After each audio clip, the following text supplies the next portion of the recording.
So we're going to go to the next talk, which is Alex talking about Spacetime. Alex Burnham from UVM. So thank you. So first, I'll just give you a little bit of a background about myself.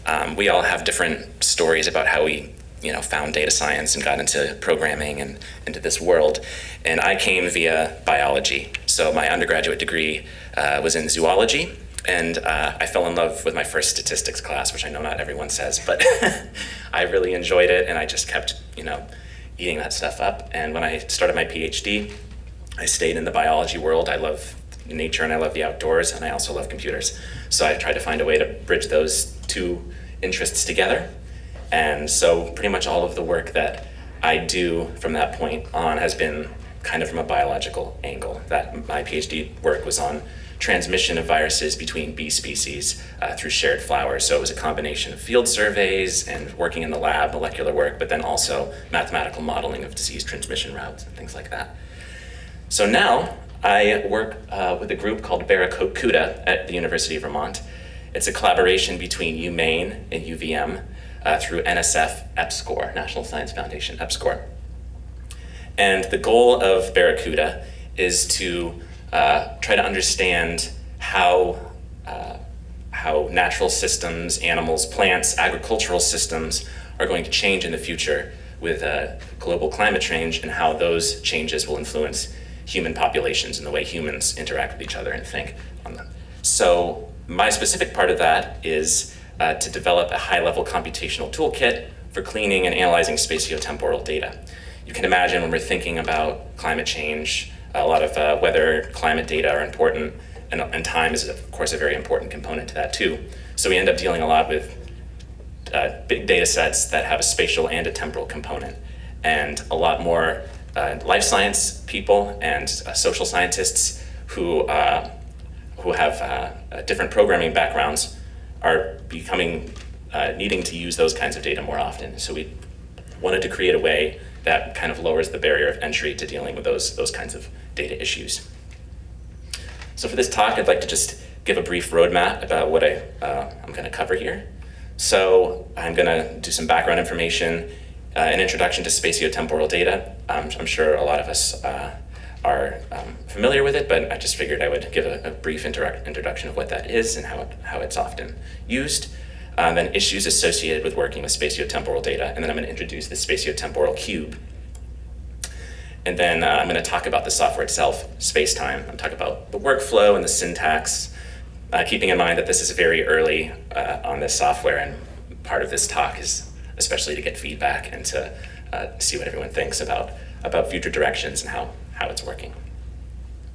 And then I'm going to introduce a case study where we're using Spacetime to solve a problem that we actually needed to solve for a different model in our grant.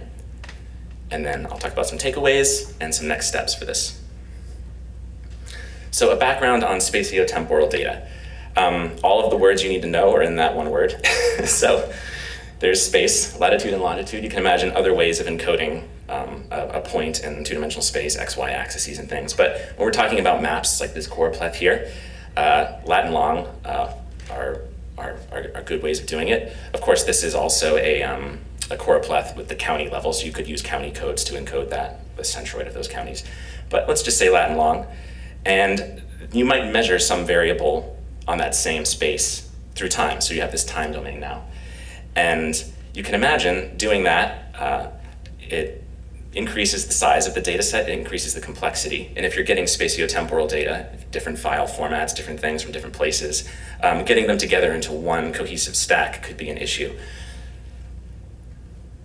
So data like this are often stored in raster files. There are other ways of storing spatial data, but raster files are very common. So a file that stores an image as a value in a given pixel in space. TIFFs, NC4 files, PNGs, JPEGs are just a few of these. You can store data like this in a basic image file and have the metadata for the actual spatial component separately, but that's not ideal, but it's sometimes done. There are more specific geospatial ways for storing these kinds of data, like NetCDF and GeoTIFFs. They're used specifically for storing spatial data. They contain metadata for mapping points, the spatial location, the spatial reference system for how to turn basically a round orange into a flat orange peel, the different projections and how to do that. But just from that small point there, you can really see how there can be some issues with this. So you have the big data issues, of course, the stores, the computational overhead, things like that. But then there's also dimensionality. So if you're dealing with multiple data sets, different variables, you want to merge them together into a cohesive stack. You might have different time lengths. You have different units of time. You might have different pixel sizes. So if you're going to use them together, you can run into issues like that. Here's an example of several uses of these kinds of stacks that are different but utilize almost a similar format. So coming from the biology background, talking about biodiversity surveys, you might have species and they have some sort of phylogenetic relatedness. Each row in that space cube right there is a species. There might be some JSON file or some metadata that shows their relatedness. And then you might be measuring those populations through time. So that's that y-axis there. And then you might be doing it for different sites. So you can store, this is almost not really a raster file, but just using the same kind of structure. Ground instruments often are site level data too. So you have sites on that x-axis there, and then time on that y-axis. So you're measuring different variables for different sites and different times that can also be stored a similar way.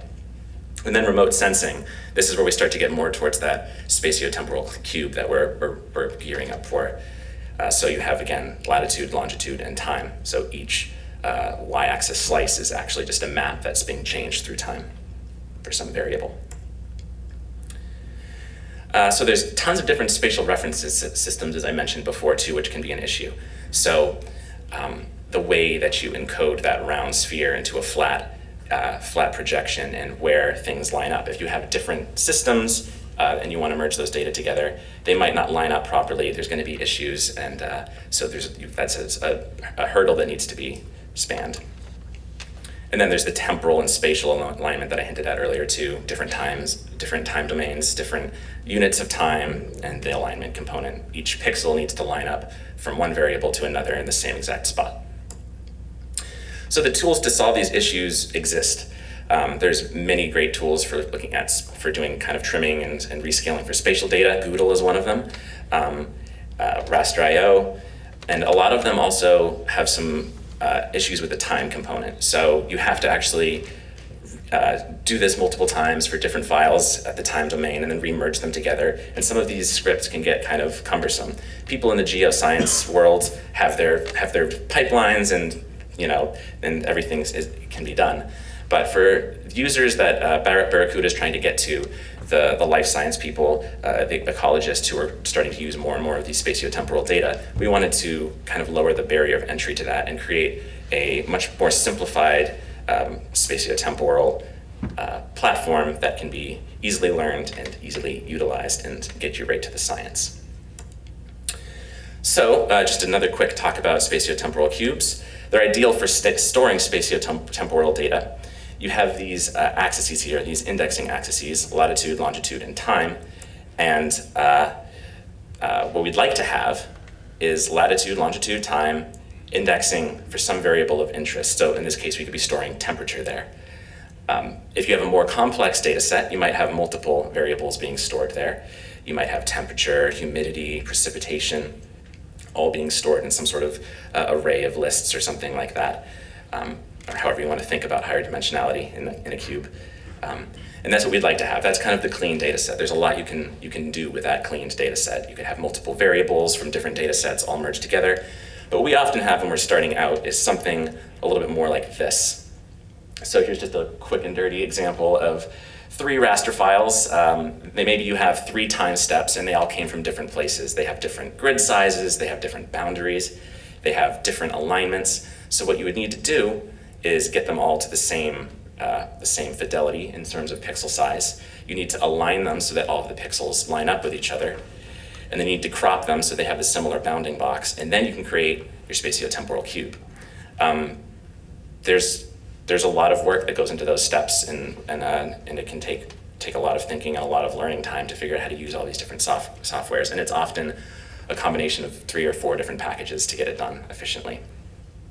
But now that you have your clean spatiotemporal cube, you can use all kinds of cool vectorized operations to create synthetic variables from multiple cubes that have the same dimensionality. You might add x and y and raise it to the power of z, or you can use some sort of function to take the mean of two cubes. Whatever you might imagine, it's easier to do with these kinds of clean spatiotemporal cubes, because you can kind of leverage your linear algebra approaches and your vectorized cell-to-cell operations. Makes it quick and efficient, and it's nice to think about things this way.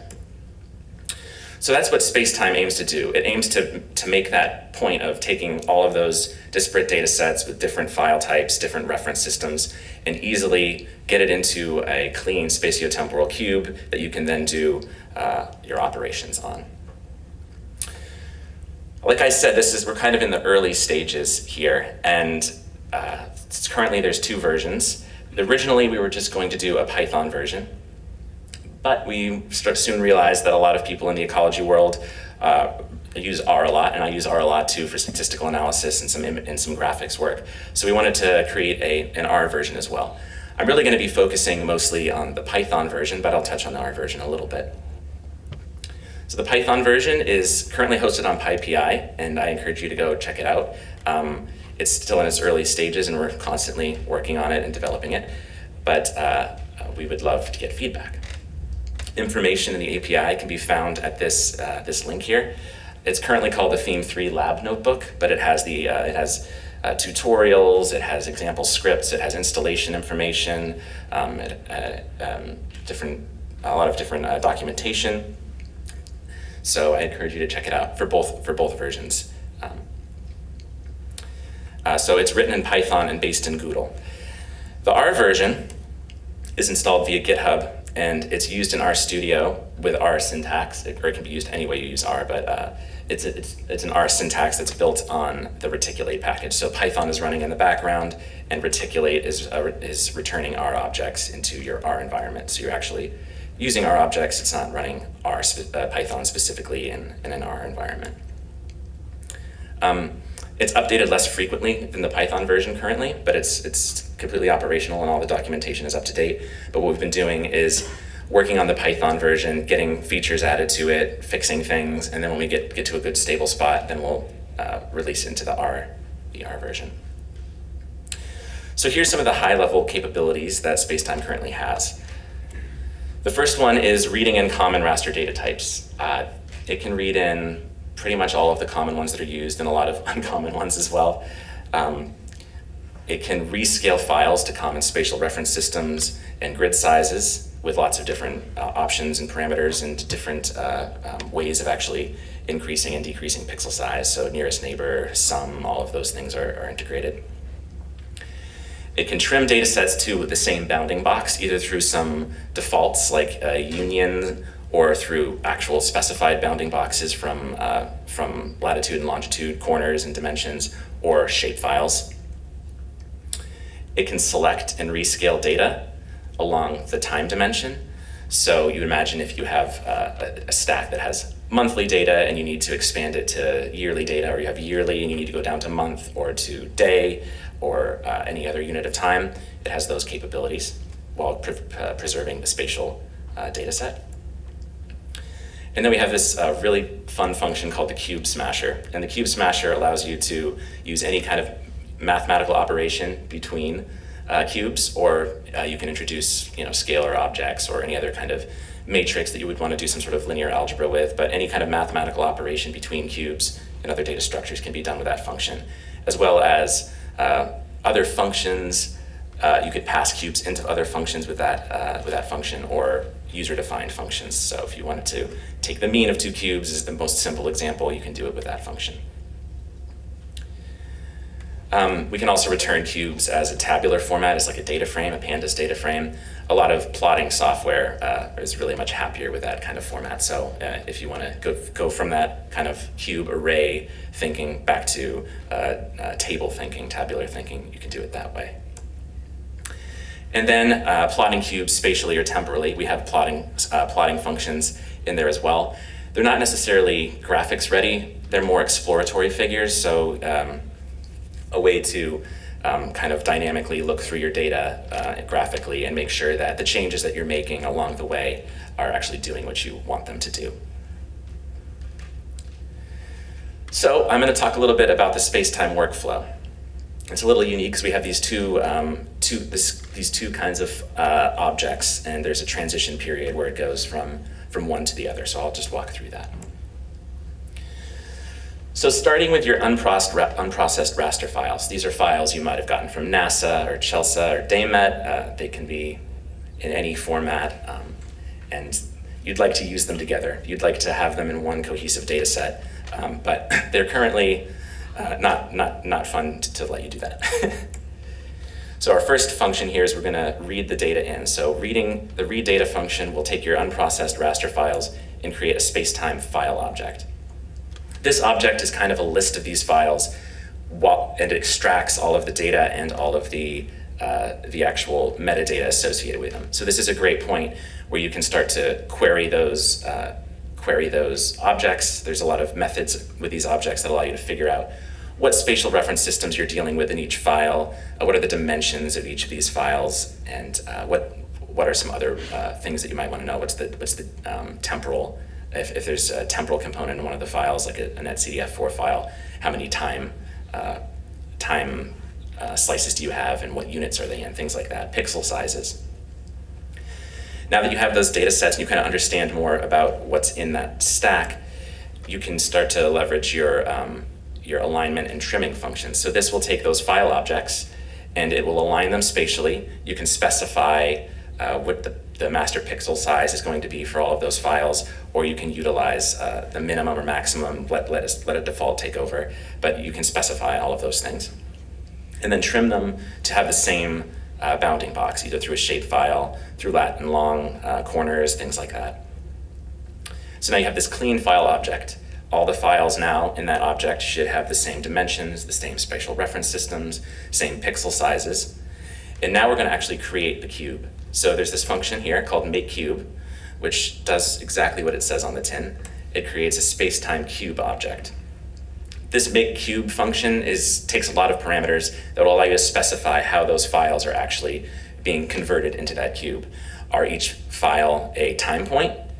So then you would specify that these files coming in are different times and specify the times that are associated with them to create that temporal stack. It could be that your files all have times in them already, like a geotiff might have bands that could each be a time point and might have a netcdf4 file that actually supports time in them. And you might have different files with different variables. So you could say that each file is a different variable now, they all have the same time points, and now we're going to merge them and create a higher dimensional cube. So that's what the makeCube function does. Now that you have your clean cube, you can start to leverage some of the other cube operation functions. These are the functions in this software that allow you to actually make changes to cubes. So here you can scale time up and down, you can select different time points, you can rescale spatially again, you can start doing cube operations, mathematical operations to cubes, creating different variables with multiple cubes, however you intend to do this. And I'll talk about some of these things later when we get into our case study. So lots of things you can do at this point. And then you have your modified cube object just the way you want it. Make cube again, and it will write out a cleaned cube object to disk. So kind of the two main domains of this workflow are pre-cube operations. So this is where you're dealing with file objects. This is where you're trying to get those files cleaned and in the same format. And then now you have your clean data set. This is where you can actually start to manipulate those cubes. So this is the post-cube operations. The cool thing is when your cube is written to disk, it's completely compatible with Spacetime's OpenCube function. So you could be working with other collaborators that are going to be using that data set. And when they open it up with Spacetime using the OpenCube function, they'll see the exact same data set that you had. So it's a really good way of working together in collaboration. So this is the area where files are cleaned, and this is where we're doing operations to cubes. And again, like I said, the reusability. So you have a Spacetime cube file, you load the cube, create a Spacetime object, and then do more operations to it, make cube again, and then you can pass it to other users who are going to be working on the same project, and rinse and repeat. So now I'm going to talk a little bit about structure and syntax. These are kind of the main functions that get the most use in Spacetime. We're constantly adding to things, but these are kind of the core functions. So the read data function, as I mentioned, will read the raster data into a list of file objects. Load cube will load a previously created cube object, like a netcdf4 file, or the actual file that's sent into that you write out with the write cube function. And then cube time creates a time vector to add to new spacetime data sets. So if you're creating a data set that doesn't have a time domain and you want to add it, that's how you actually add a temporal component to that data set. In terms of scaling, the main ones are raster align, which allows you to align those pixels and pick a spatial reference system and pixel size for all of the data sets. Raster trim, it does what it says. It's going to trim those data sets to the same bounding box. And scale time will scale the times to a chosen summary statistic and time interval. So you could take, you could go from daily to monthly and pick the median or mean summary of those. And then expand time does the opposite. It'll expand a coarse time domain into a finer time domain.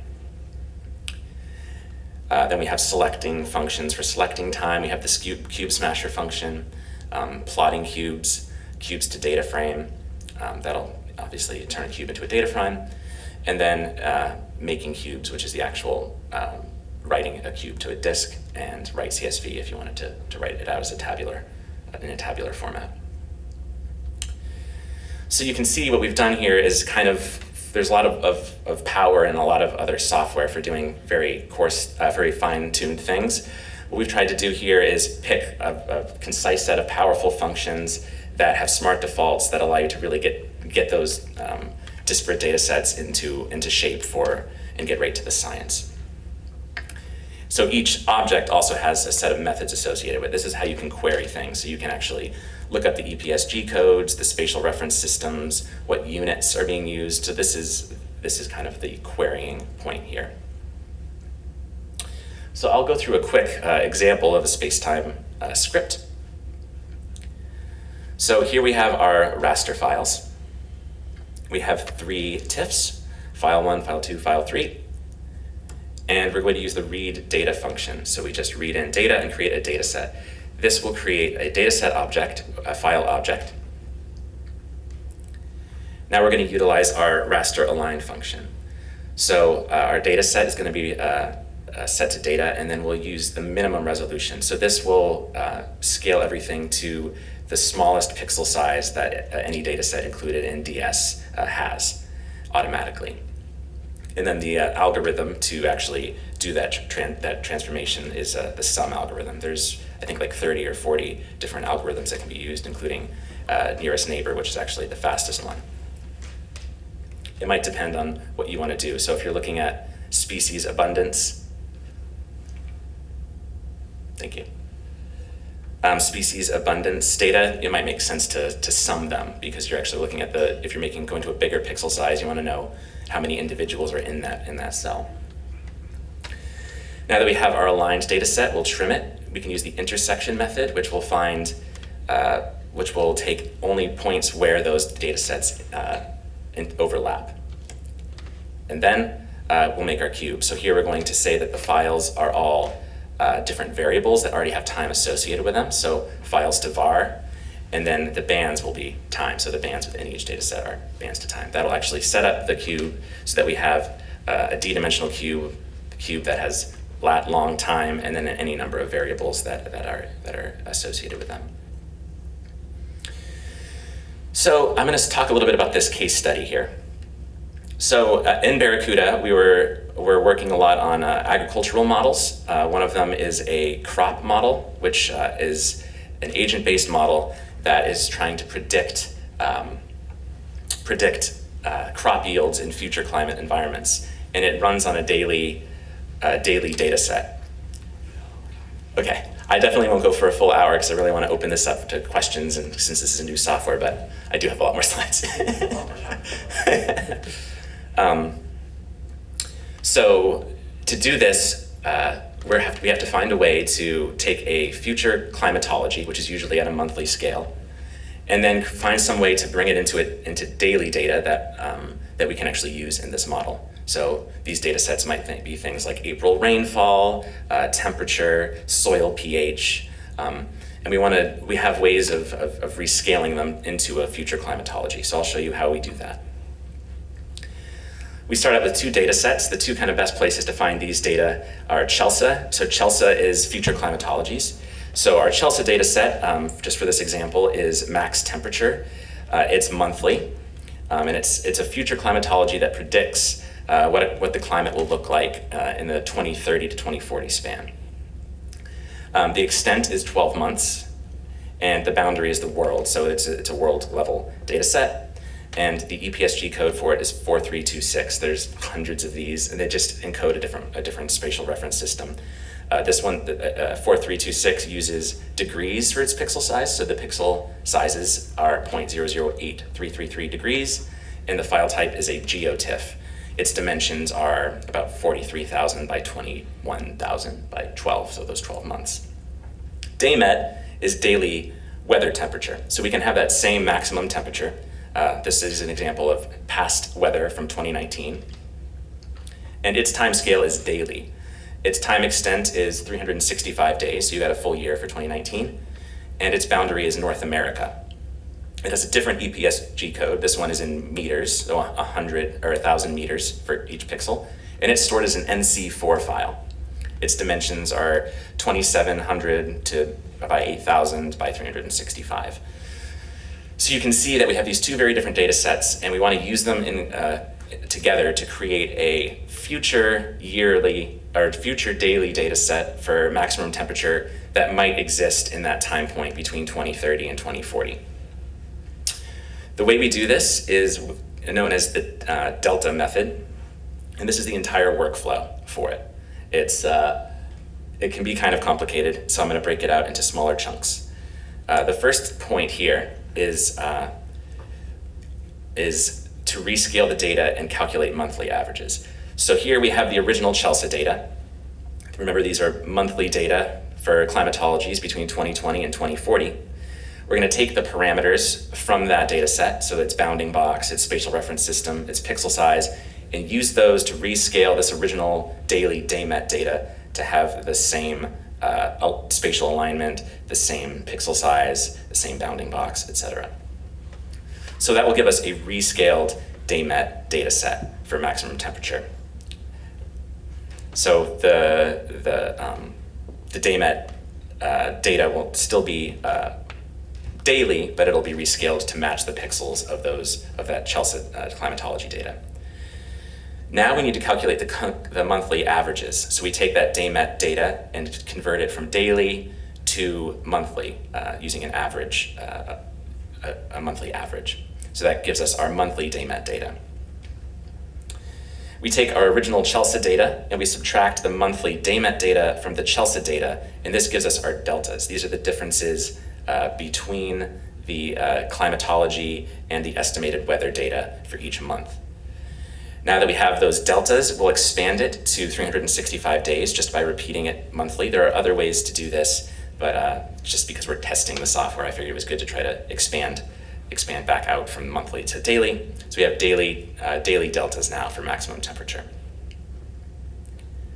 And then the final step is you add the deltas to the original DayMet data, and that gives you a future daily data set for maximum temperature that could exist in the area of 2020, or the time point of 2020 to 2040.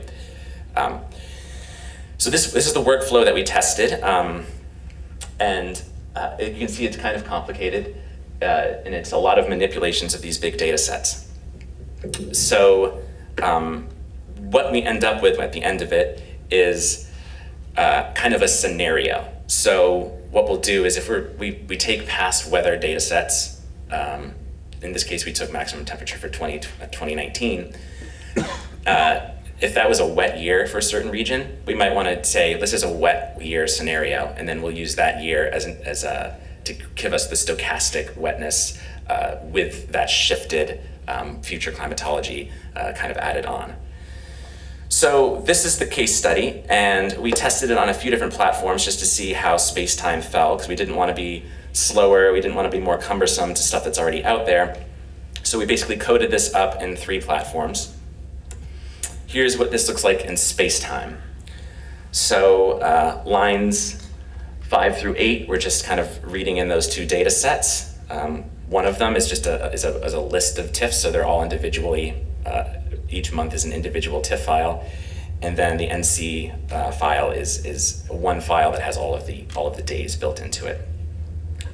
We read the data sets in, we aligned them to the same spatial reference system in the same resolution. We trimmed the files to have the same bounding box. And then we created our time objects, the monthly and daily time objects. And then we made our cubes. And then we created the future estimates using using the cube smasher to do our subtractions and additions between those cube objects. So kind of what it looks like if you just take one time slice. We have our original Chelsea data set for January. We cropped it and scaled the Chelsea data set to match the daymat data. And then panel C, we took the delta values for all the pixels and then estimated the future max temperature by adding it to the original Chelsea data set for that time point. So here's our first figure, just looking at a rough comparison between these 3 packages. So Spacetime is built on Google, and it's good that it's not slower than Google, so we were happy about that. Raster.io was certainly faster, but if you look on the y-axis, the second y-axis, lines of code, those little red or purple diamonds show you how many lines of code were used to actually do the transformation. Kind of a fun way of looking at that is I made this this bar plot out of the actual scripts and mapped the lines of code on the y-axis. So you can see Spacetime is significantly lower in terms of lines of code, which was our main goal. We'd like to get it faster, and we're constantly working on doing that. But efficiency of use was kind of our main goal here. So some takeaways from this. Spatiotemporal data is all around us, but it can be hard to utilize. My wife always jokes with me when we talk about space-time. She's like, space and time, isn't that pretty much everything? I was like, yeah, it kind of is. We kind of, as humans, we kind of are going through the world through space and through time, and all of our data sets can be thought of that way. There's the spatial component and the temporal component, and in a lot of science, thinking about those things together is super important. But it can be hard to utilize, especially if they're big and they come from different places, and you're not familiar with the syntax of different programs to get them into shape. It can be time consuming. Like I said, the tools exist, but they can be hard to learn and hard to use on some occasions. So the goal of Spacetime was always to decrease learning time. We wanted to make sure that people who are new to programming environments and needed to use these data sets could quickly learn the functions, have smart defaults, and get something out of it that they need with good documentation and tutorials. And decrease coding time as well. So making sure that you're spending most of your time using the data for the purpose that you wanted to, as opposed to trying to clean it. I mean, we all know that most of data science is cleaning data, but it's nice to get that number down if possible, without sacrificing runtime. So we're constantly working on trying to increase efficiencies with Spacetime in terms of runtime, but we just didn't want to make something that was high level but really cumbersome and slow, because operating on these big data sets, it can be computationally intensive. So we hope that this will lower the barrier of entry to researchers, people in the life sciences and people in social sciences, people who are interested in utilizing these kinds of data sets in their models and in their research, but aren't geoscientists or people familiar with the kind of the workflows for dealing with these kinds of data. So the results are promising, but there's still a lot to do, and I'm going to talk about that in a little bit. But this is a very early, even pre-beta version of Spacetime that we're working on now, and so we hope to do a lot more work in the future to get it further and to get it into the hands of people and to start building a community around it. So that brings me to the future of Spacetime.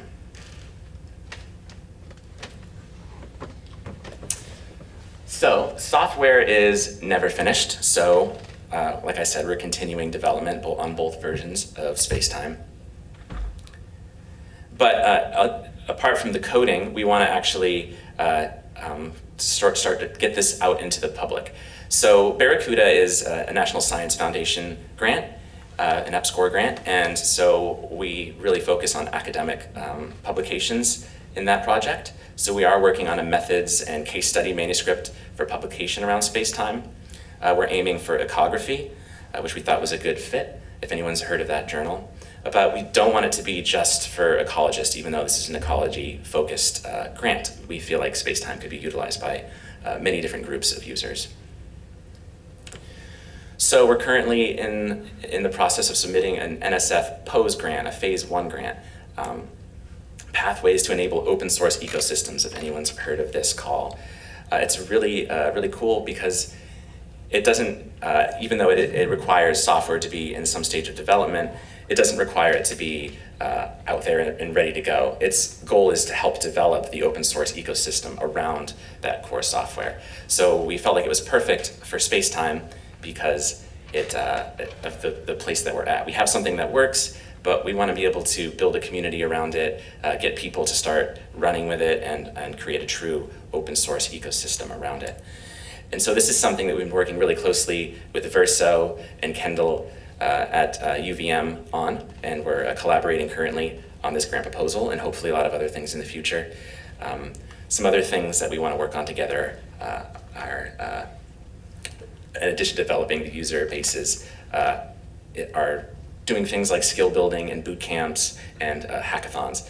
So here's something that we did last year. This is a data science boot camp that was co-hosted by the University of Vermont and the University of Maine. It was in person and virtual, and we had, I think, 120 people attend. I think like 35 in person, and then the rest were virtual. We had people from all over the world, which is really exciting. We thought it would be mostly internal, but it kind of got out. And so we had a bunch of 3-hour skill building sessions here. One of them was Intro to Spacetime in R, so I gave a little 3-hour walkthrough where we all kind of coded together and worked on some spatiotemporal data inside the Spacetime platform. There was also really great sessions, Intro to Python, Intro to OOP, lots of spatiotemporal tool building skill set kind of things like graphics and three-dimensional space and things like that. So it was a really cool program, and we'd like to continue that more in the Spacetime viewpoint. So that's something that we're also hoping to work with Verso closely on, either through that POSE grant or through some other means. So building the development and user bases through conferences, hackathons, classes, workshops, and really just building kind of a community around Spacetime if it turns out to be something that people think is useful and like. So I realize that wasn't an hour, but I'm really curious to take questions and get information from everyone about what they think about this and future directions and so on and so forth. Because, as I said, this is in its early stages, and I would welcome any feedback, comments, questions, ideas. Thank you so much.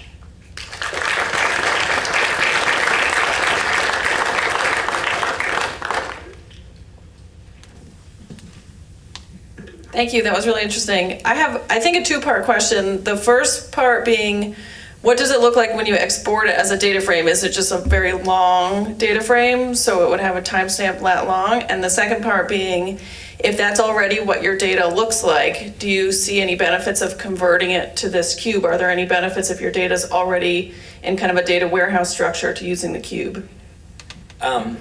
Good question. So when you export it as in a tabular format, like a pandas data frame, it'll have columns for latitude, longitude, the different variables, the different time points. So it'll be in a long format, like you said.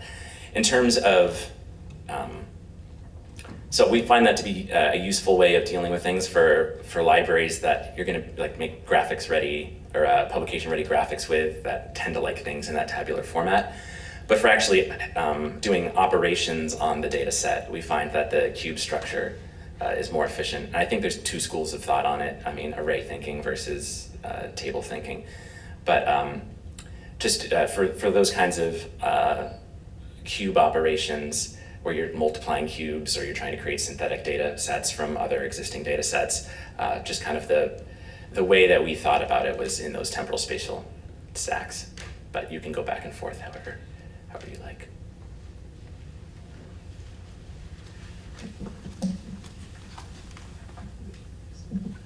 Hey, this is pretty cool. It feels pretty awesome to like have your brain power in the wild and have like people use it. It's kind of scary, but it's also super cool. So kudos there. One question I have is if you go to or maybe feedback even if you go to the slide where you have that pipeline of the code there, to me it reads more like a bunch of functions behind this PS namespace that you have to use in this specific order to like get something done. And I'm wondering if there's room to sort of maybe model your code base there after like the Pandas API, because then you can sort of focus on your IO and then everything is behind that like data frame, or in this case your cube model. And I think there's benefits of that because one, it makes documentation easier if it just flows as like a single model. You also get like feedback or autocomplete in your IDE instead of like just different functions. And like I think the most glaring thing there is like when you were doing your like math on the two cubes, like you had a function to do that math, whereas like if it was just like the object there, you could just sort of like, you know, subtract one object from another. Yeah. And it looks really clean. Yeah, that does look, yeah. I appreciate the feedback, that's great. I'm trying to remember which slide you meant, but which one was that you wanted to see so we can... It had like of the functions? It was a little after the table of the functions. It was like the example pipeline, I think. I think it was the one that implemented this. Yeah, just a little further back. Further back. Yeah. This one? Yeah. Yeah. It's not object oriented, which I think is. Yeah, okay, yeah. That's great. Yeah. I wish I had a piece of paper right here and taking notes, but I'm gonna try to remember all of this, thank you. For sure. Yeah. Oh, good. It is good to know this will be recorded and you'll be able to access it afterwards. Thank you very much. It was very interesting work, and you talked about you have a pre-cube and a post-cube. Yeah. You had your example about the pre-cube work of doing. Have you done your post-cube? This is one. I'm curious. The second, if you have done or if you are thinking to do, how is it different than like X-array desk and old desk? What would be different from the already those libraries and ecosystem? Thank you. Okay. Yeah, so the post-cube functions do exist, thanks for the question. And we went back and forth internally. So our team is about, there's like 10 to 15 people in it. And so that's one of the big reasons we want to expand and get this information out to everyone so we can get great ideas. But we kind of thought about it as these two objects, kind of your cleaning stage and then your cube stage. There might be better ways to think about it and to implement it. In terms of what's different about it, we found a lot of tools that are really good at doing the spatial scaling and the spatial work, and a lot of tools that are really good at temporal thinking. But a lot of the tools, like Boodle, for instance, to do these kinds of operations on a similar data set over time, you need to loop through them and do the same operation multiple times, or build some sort of function to handle that. And to get that out of the hands of an average user, we wanted to kind of build a wrapper around that and kind of hide that from the user, so it automatically will take care of the time domain and the spatial domain at the same time.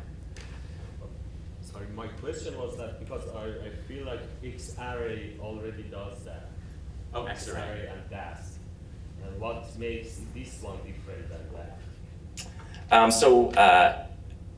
it is X-array has axes for space and time, but it doesn't handle the rescaling and the spatial reference system component and all of the kind of raster geo-thinking stuff that like Google and Raster IO would do. Is that correct?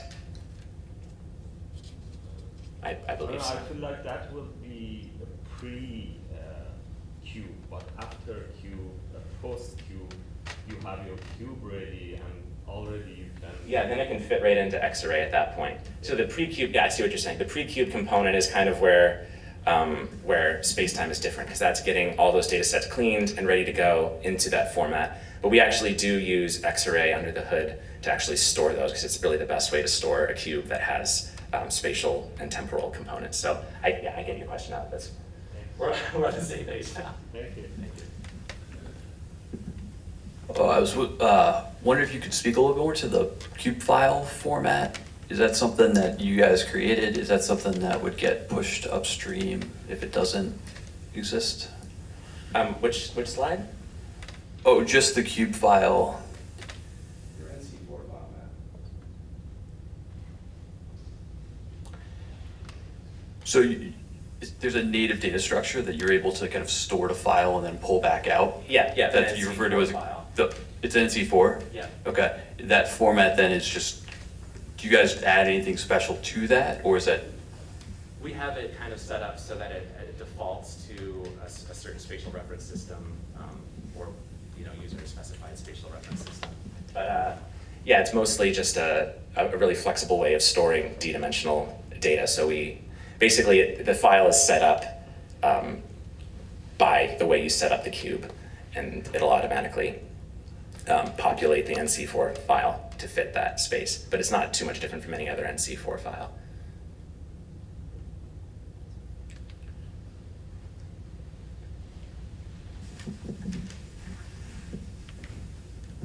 Yeah, hi. Is this, I'm assuming it's open source, is it? And what forge is it on and under what license?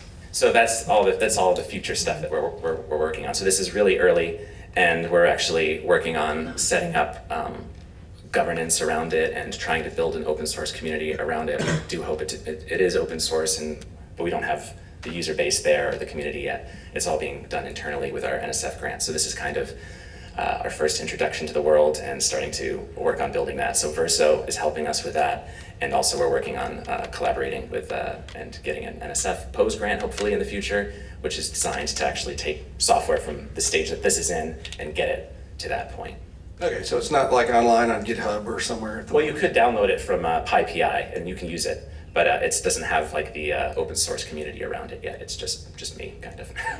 GPL, is that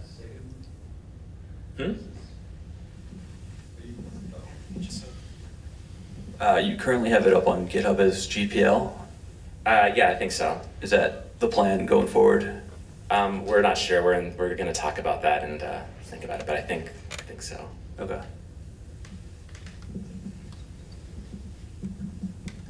There's the slides where you expand a cube from monthly into daily. I think could be before this. Yeah, so here, does it when it expands into daily, does it have the original daily data? Or does it have the same value for all the day in the month?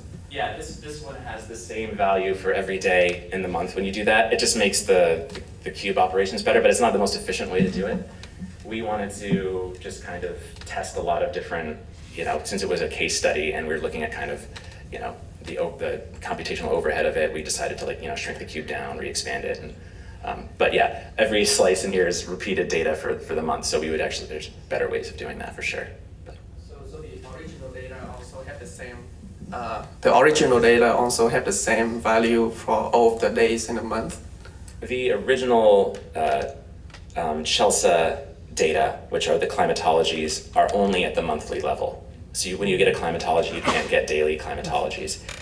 So the idea is that you're finding kind of the average difference between a future climatology and a weather data set for a given month, and that delta is what you actually tack on to the daily weather data to get a future version of that. So it'd be, if it's a 2019 maximum temperature data set, you want that kind of daily stochastic behavior, and you would pick a year that has a scenario that you'd be interested in using in your model. So like I said, 2019 might be a drought. So you want to do a drought scenario in that 2030 to 2040 climatology.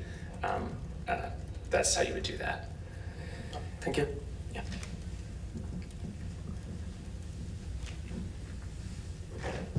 Hey, thanks for the presentation. 2 questions, and frankly, I don't often use spatial code, so maybe those are more just the ideas. First, as far as I understand, all of this is in memory on your laptop, basically. Do you have a case, or would it be possible to compute to have a distributed computation of that? So currently, it's virtualized for all of the like trimming and alignment stuff. As soon as you want to actually do like math with it or do something with the data set, then you can read it into memory. It's currently the files are hosted as I think they're VRTs initially, and then when you get to the cube object and you're actually writing it to disk, it'll pull it out and write it to disk, into memory and then into disk. I guess I meant if I have multiple machines to compute. Okay, like kind of a threaded approach, or what do you mean? Well, like how PySpark and Dask run it on multiple machines, so it's completely not just threads who process it, but different computers. Yeah, I think it's built on Google, and Google hosts it has that ability. So I think you can do it in like kind of a tiled fashion on multiple machines. And then the second question, maybe more random. Do you think this theoretically is possible to customize to use with voxels? So you kind of assume the world as 2D and then the time as a third dimension, but some schools of thought think of a world as a 3D. So maybe we can add that into the data structure as well. Yeah, so because Spacetime can handle higher dimensional data structures, you could do that in netcdf4, the kind of the storage file for these data sets when you write them to disk also has those expandable dimensionality. So I believe you could do that with a 3-dimensional world.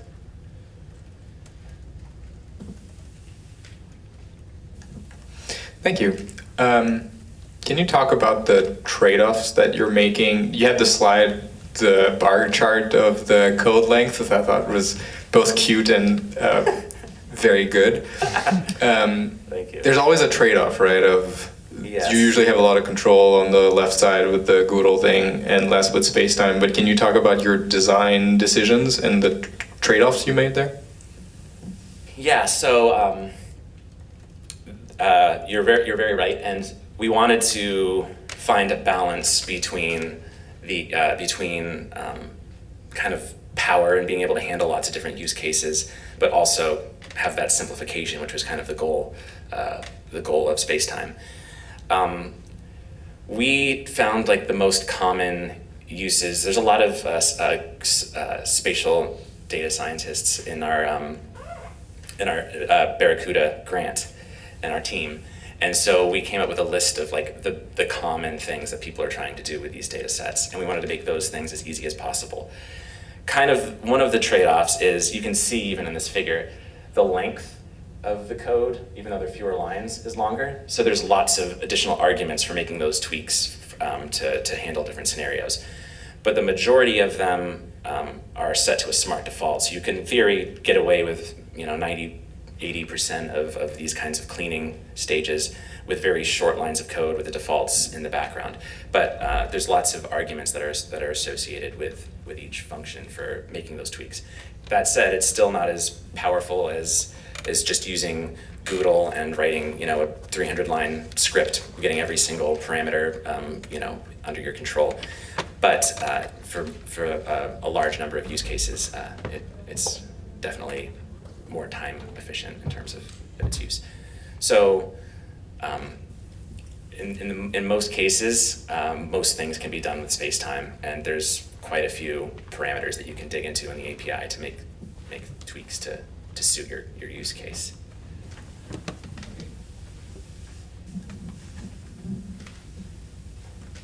I can put up the link to the landing page for Spacetime too, for people to explore the API and see what's currently on there.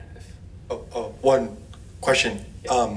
So I really have never used like geospatial stuff, so super naive here. So wondering like, is there like any like interoperability like planned? Like, say like Spacetime solves like reading in data and like making a common format, which is like what most of the problem looks like. Like how hard would it be to go from like that format back to say like, you know, one of the lower level libraries you're using, which people are more common? Yeah, we're actually writing that now because there's a lot of great, especially in R. There's some really good in that environment. There's been a big bounce in like SP and other like the raster package and things like that. Kind of Hadley Wickham's like spatial temporal stuff and other groups. So we wanted to like have functions to write them out into objects that are compatible with those libraries, and then in Python, you know, like raster.io and Google and things like that. Cool. So yeah, that's originally when I was writing it, the first year, I was like, I got to make it do everything, and then I was like, well, this is kind of narrow down on what the problem actually was, and it's actually like you pointed out and others have pointed out, that's mostly that front end part where you're trying to deal with the nightmare of 20 different files and 20 different file types and 20 different spatial reference systems. And once you're out of that, then other libraries do a great job of taking over. So we do want to make sure that it's compatible with a lot of those things, and that's a future goal. Cool. Thank you.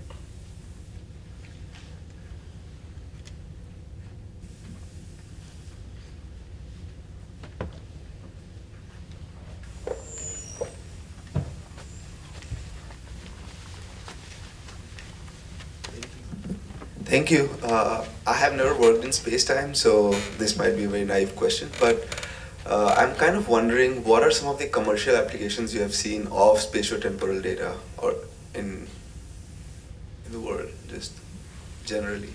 Because most of the use cases that the use case that you went through and that I read just online right now, they seem very scientific in nature. Mm-hmm. So I'm wondering, have you seen any commercial use cases? Well, we've been talking about that. So basically any data set that you would measure over space and that you'd measure multiple times is spatiotemporal. And it can be anything. We were thinking about like Landsat data. It really depends on your interest, but I really think if you can think it up and if you want to measure it, the best way to measure it is over space and over time, and that kind of fidelity and that kind of power would be useful for people in academia, people in industry. Are you in industry? Like, yeah. And what are some of the kind of data sets that you're working with on a daily basis? So I've worked with many clients, like in healthcare, health insurance, pharma, or even retail data, like retail sales data and stuff like that. Yeah. So this is kind of geared towards raster data, but we're actually working on dealing with kind of putting kind of a network tweak on it. And so like supply chains and things like that might be measured over time. Their connectivity might change over time. We want to start kind of introducing that kind of level of so in addition to the rasters, getting into that kind of thinking. So things like that, connectivity, supply chains, but right now it's raster oriented. So thinking about things in that format. I mean, you can even think about it in terms of a choropleth, though, like county level data over time. So it's capable of handling those kinds of things too. So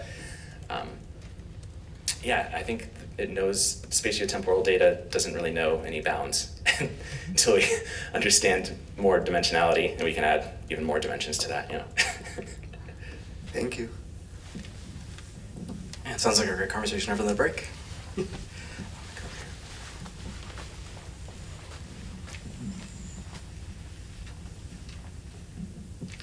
Good morning. Thank you for the presentation. I thought that was great. And I wanted to follow up on the previous question. I think I'm in a funny corner under the speaker. Sorry, I was under the speaker. Yeah, this is almost more of a branding question, but following the last question, I was wondering if there's something unique about space and time, or if this is really like a library for restructuring really large, multidimensional, discrete data set. It can be both, and there's lots of ways of thinking about it. So I should show this slide again, because this was in the original Barracuda NSF grant proposal that I know Laurent will know that. So these are all kind of, three-dimensional cube structures. I guess this one has kind of the extra dimensionality of like a associated species relatedness. But here, like you've got ground measure instruments at different sites over time. So measuring temperature, pH, light. Here on the right, we have a true spatiotemporal cube. On the left side, we have site again, time, species. There could be thousands of species in this cube. So it really is, you can do more of a discretized thinking about the variable states of these. So it really doesn't care if it's latitude, longitude, or time, or any other variables.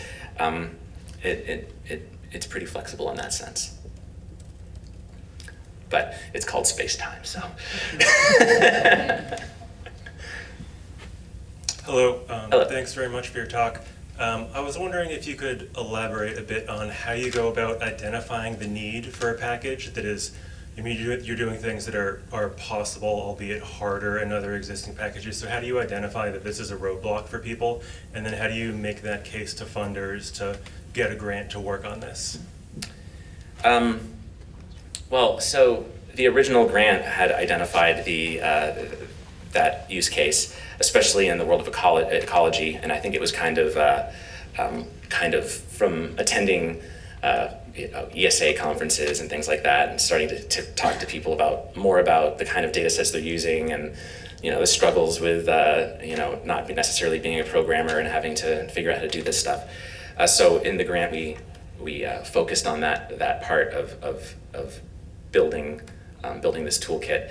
But a lot of the future work that we want to do now is going to be kind of geared towards that, figuring out what the user base is, what they like about it, what they don't like about it, and trying to build a community around Spacetime. But in terms of the things that do exist already, we were just hearing a lot about people struggling, trying to do simple tasks, seemingly simple tasks, like stories, grad student stories of people like said, I spent 3 months trying to figure out how to do this thing. And so we internally, we have members of the team who deal with spatiotemporal data routinely, and they've kind of switched over to Spacetime for doing this step of the process, because it's just 3 lines of code and they're there, and it's kind of tackles those first steps that can be kind of a pain. But yeah, for instance, the NSF POSE grant, we're going to be introducing some surveys, proposing surveys in there to kind of see what people who are in this field deem are the biggest hurdles, the most time-consuming things that they come across on a daily basis, and trying to address those further.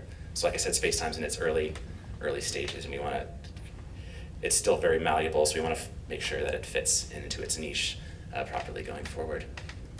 Thank you.